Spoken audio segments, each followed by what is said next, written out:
செய்தியில நாலு மழைன்னு சொன்னாங்க, அப்புறம் வரப்போது புயல்னு சொன்னாங்க. ஸ்கூலு காலேஜ் லீவுன்னு சொன்னாங்க, வெளியில சுத்தாத நோன்னு சொன்னாங்க. மழை வந்து வீட்டு கதுவ சாத்தணும், குளிர்ல நடுங்கி பெட்ஷீட்ட போத்தினும், போனுக்கு சிக்னல் கிடைக்காம எங்கணும், இருக்கிறத துண்ணுட்டு இருட்டுல தூங்கணும். காத்துல கூரைக பறந்து போச்சு, அங்கங்க ஒயரு அறுந்து போச்சு, ரோட்டுல மரம் சாஞ்சி போச்சு, கோலம் கொட்டைகள்லாம் நம்பி போச்சு.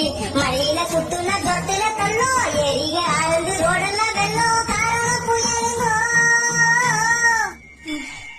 தாறுமாறா தத்தளிக்கோ சென்னைங்கோ, பெருமையா சொன்னீங்கோ வீட்டுக்குள்ள தண்ணிங்கோ. தாறுமாறா தத்தளிக்கோ சென்னைங்கோ, பெருமையா சொன்னீங்கோ வீட்டுக்குள்ள தண்ணிங்கோ.